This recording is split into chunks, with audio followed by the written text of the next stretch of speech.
Good morning. আজকে সকাল সকাল বাইরে ভীষণ পরিমাণে বৃষ্টি শুরু হয়ে গেছে। হচ্ছে চিকেন চাপ। আজকে দেখো এই ঘরটাকে একটু পরিষ্কার করব, যেহেতু আমরা এই রুমটার মধ্যে কেউ থাকি না, শুধু এইটার জন্যই এই রুমটায় আসা। তা পুরো রুমটা জুড়েই কিন্তু খাটটা রয়েছে, তার জন্য এখানে একটু সেটিং করব। আর এখানে ইনভার্টারের মানে কভারটা কেনা হয়নি, তার জন্য দেখো এরকমভাবে সেট আপ বানিয়ে কিন্তু এইখানে রেখে দেওয়া হয়েছে। প্রথম যখন কোয়ার্টারে এসেছিলাম তখন ভেবেছিলাম ভালোই হয়েছে, দুটো রুমে দুটো বড় বড় বেড রয়েছে, মা বাবা যখন আসবে তাহলে আরও শোয়ার জন্য কোনো অসুবিধা হবে না। কিন্তু এখন তো দেখছি তাদের কোনো খোঁজই নেই। একবার টিকিট করা হলো, তারা এলো না, মানে বাড়ি ছেড়ে আসতে কোনো মতেই তারা রাজি না। ভাবে যে এসে কমসে কম তো 15-20 দিন তো থাকতে হবে, তখন বাড়ির কে দেখাশোনা করবে, সেই কারণে আর মা বাবা আসতে ভয় পায়, আসে না। তো এই রুমটার মধ্যে আমার সমস্ত জিনিসপত্র থাকে, যেরকম চাল, আটা, বাবুর খেলনা, এইগুলো কি করব, কোথায় রাখবো, এর নিচেই থাকে। সেগুলো আস্তে আস্তে বের করছি আর নিজেটা ভালো করে ঝেড়ে নেব, তারপর এক এক করে সমস্ত কিছু সেটিং করব।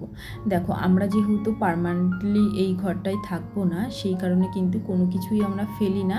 মানে যেরকম ধরো সমস্ত কিছু কভারগুলো কিন্তু আমরা রেখেই দিই, কারণ এই রুমটা ছেড়ে যখন আমরা চলে যাব প্যাকিংয়ের সময় কিন্তু কভারগুলো মানে খুব প্রয়োজন হয়, তখন এই শোলার জিনিস এইসবগুলো থাকলে ভালো হয়, তাহলে জিনিসগুলো আমরা ঠিক মতন সেফভাবে নিয়ে যেতে পারবো। এই আর কি। খাটটা সরাতে গিয়ে একদম দেখো খাটটা মানে ফিসলে এইদিকে চলে আসলো না, আঙুলটায় পুরো রক্ত জমে গেছে। চলো ওইসব দেখে কোনো লাভ নেই, ঝটপট এটাকে গুছিয়ে নিই। এবারে এটাকে কোথায় রাখবো সেটারও জায়গা নেই, তার জন্য এইটাকে এইভাবে এইখানে রেখে দিলাম আর এইটাকে টেনে নিয়ে সেটিং করে দিচ্ছি এই জায়গাটায়। ওইদিকে কিন্তু আবার রান্নাটাও হচ্ছে। তোমাদের তো বললাম যে আজকে রান্না করছি চিকেন চাপ। তো চিকেন চাপের রেসিপিটা অন্য একদিন তোমাদের সঙ্গে শেয়ার করব।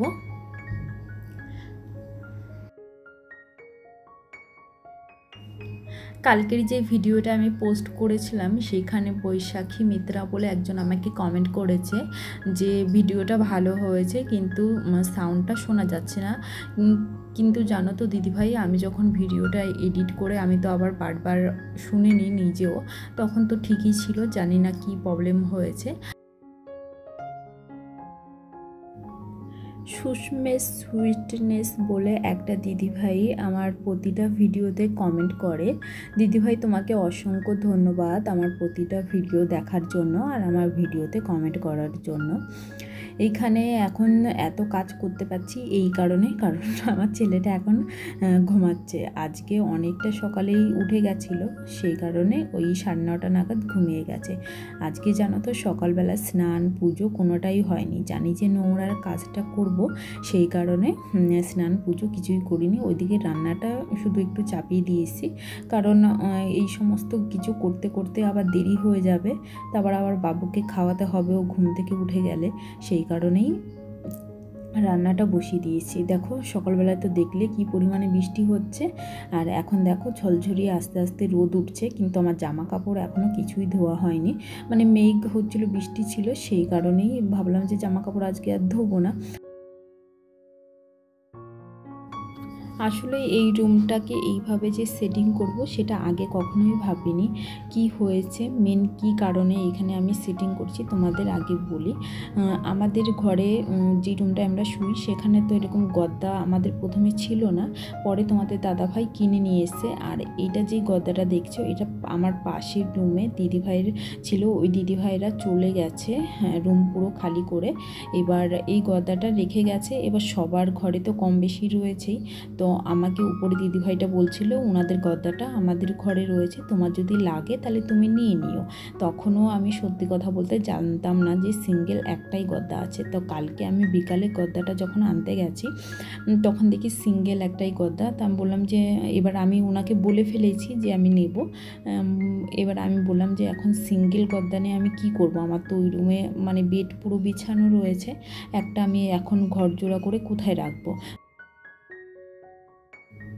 তখন ওই দিদিভাই আমাকে কিন্তু মাথায় বুদ্ধিটা দিল, বলছে এখন তো তোমার বাড়ি কেউ আসছেও না, ওই রুমটা বিনা কারণে পড়ে থাকে, সেখানে তুমি বিছানা চাদর সমস্ত কিছু বিছিয়ে রাখো, সেটা তোমার ধুতে হয় কষ্ট হয়, তাহলে তুমি এক কাজ করো, বেডটাকে এরকমভাবে উঠিয়ে তুমি একটা সোফা বানিয়ে নেবে, রুমটায় অনেকটা জায়গাও হয়ে যাবে, দেখতেও সুন্দর লাগবে।